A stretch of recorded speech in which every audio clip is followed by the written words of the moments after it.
Hi guys, it's Monica. This is actually not the video I had planned on shooting, but after my last video where I talked about my hooded eyes and how I've been using the Nivea, I think is how you're, I don't know, Nivea cream. I call it Nivea, but I think it's Nivea cream, and my Retin-a on my eyes to help lift my hooded eyelids.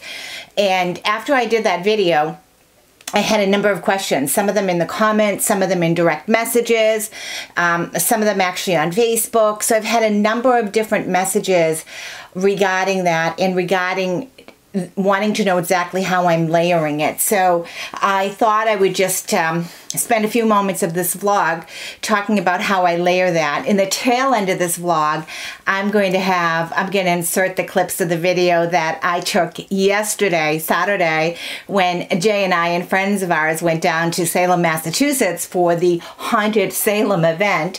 So, and I'll link that in the description where that starts. So if you don't want to see witches and goblins and, you know, horrible thingies like that, you don't have to watch the Haunted Salem, but I'll tell you, it was pretty cool. So anyways, I'm going to do a little combination of chitty chat, a little bit of some empties, because I'm going to talk to you about some empties that I have. And I never think to save the cans or the boxes and all that, you know. I mean, at one point I was saving it, and then I threw like a whole big load of it out.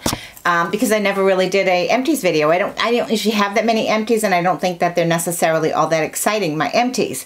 So I've got a few empties that I do want to share with you, but before I do that, let me address the hoods.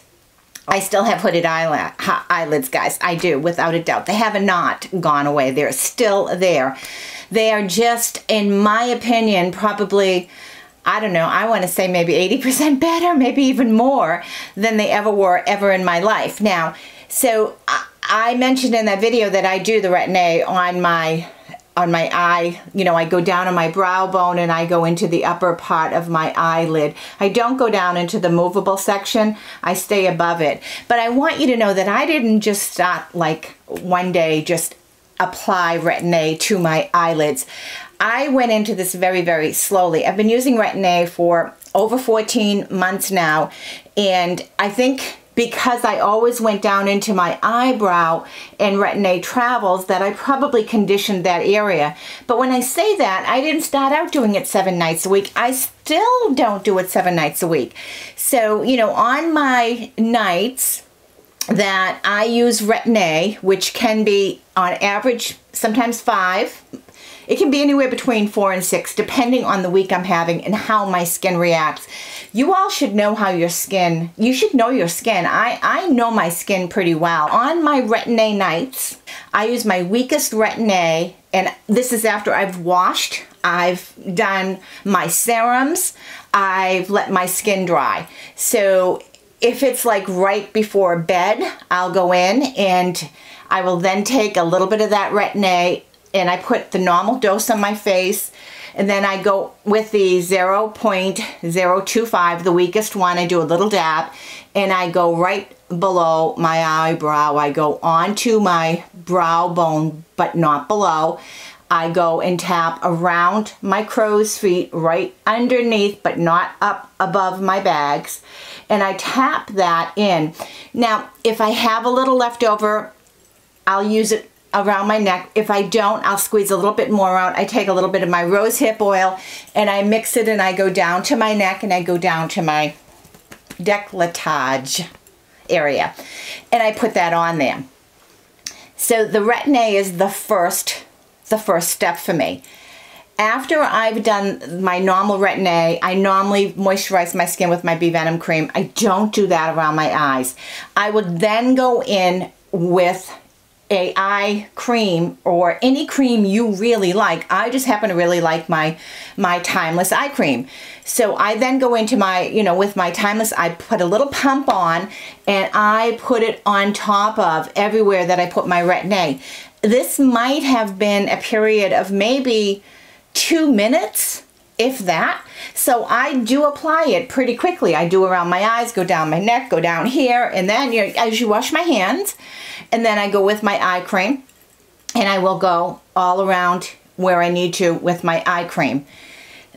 That's it at that point in time. If it is close to bedtime, I will then, you know, take the basic Nivea cream, and I will put a tiny, tiny little dab on my finger, a tiny, tiny little bit of it. More often than not, I take the Q-tip and I just dab it on the inside fat pockets of my eyes, and then I'll go up a little bit. And then I take some more usually, and I might go here. I'm not good with the second dose. I really am, to be honest with you. I try to remember to do it, but half the time I'm like, I want to go to bed, you know, whatever. But I normally would use a little bit more and go here. I have not really brought it down to my neck or anything of that nature. There are cautions with using this near your eyes, so you need to be extremely careful. If your skin burns, if you have any reactions, you shouldn't be using it there. I know my skin, and I'm very, very careful. This combination, my Retin-a, my eye cream, and then the Nivea is what I do in pretty quick order. Like I said, typically the eye cream, a minute to two, depending on how long it is. And then if it's close to bed, I will, maybe 10 minutes, 15 minutes later, I'll go in and I'll use the Nivea around my eyes. Now, if it's a Care Prost night, I know, huh? For my eyelash serums, my Care Prost is usually the last thing I put on. So I will put the Care Prost on usually before bed. And that means I've done the Nivea and I've done all of that. So it really all depends on what night it is and what my layering system is.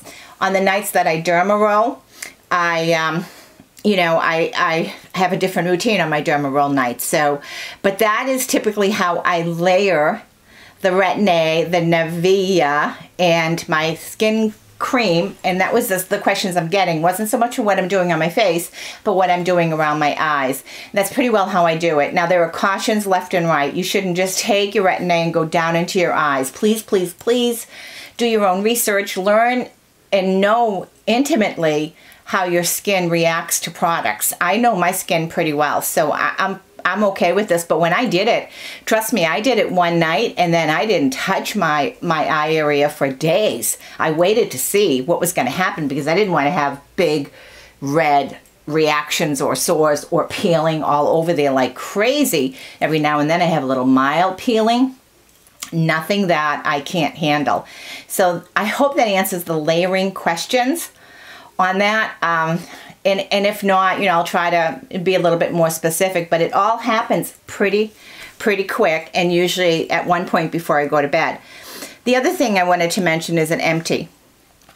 I have, and I'm not going to go into the pluses and minuses about the different foundations, but my #7 Lift and Luminate, I have it in the shade Wheat. This is not a 50 SPF, it's only a 15, which I don't like, but I typically wear a 50 SPF on my face anyways. I have found myself grabbing the #7 more than any other foundation I have, including my IT CC cream. That said, I have dry skin. I don't like a full cover. I like a lighter, luminous type of a look. I don't like a real heavy, cakey foundation.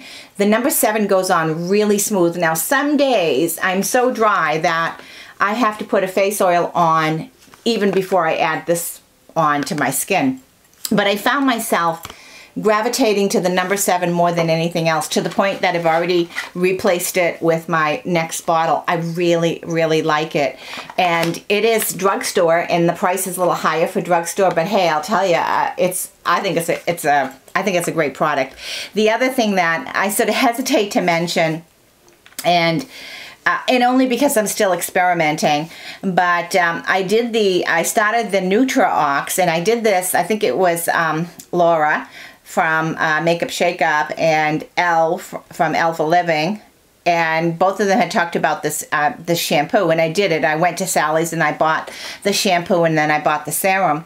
So I'm out of the serum. I have like maybe one dose left, and I just bought my replacement at Sally's. So it's only, this is like a 30-day supply, so it's really only been 30 days.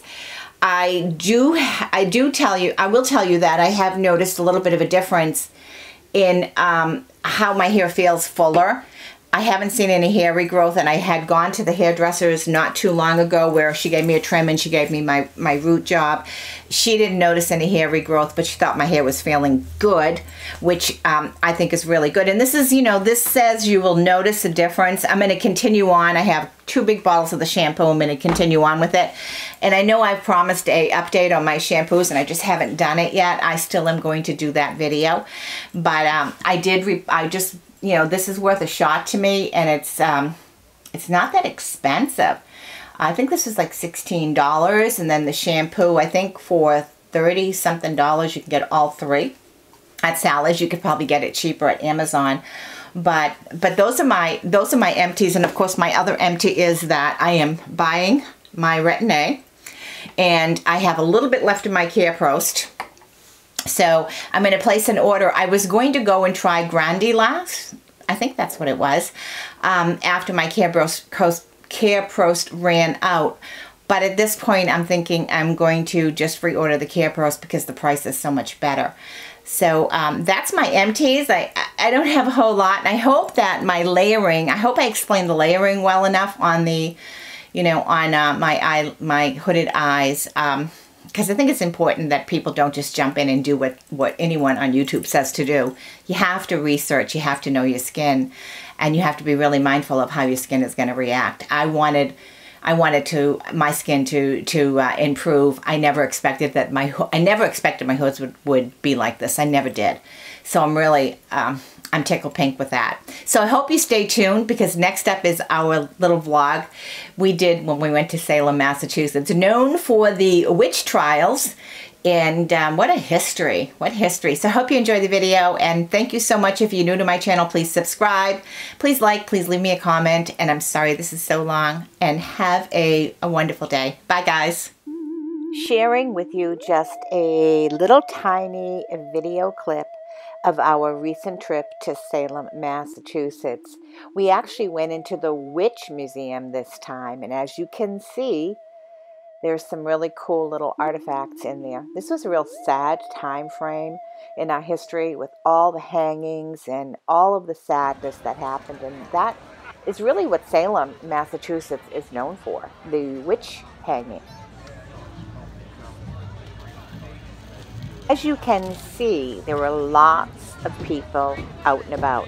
The entire month of October, they celebrate the Salem hauntings, and they have parades, and they have witch strolls, and it was just amazing to watch and see the fascinating costumes and just the way people were decked out and the things they were selling. Let's hang out in Salem. Oh my gosh.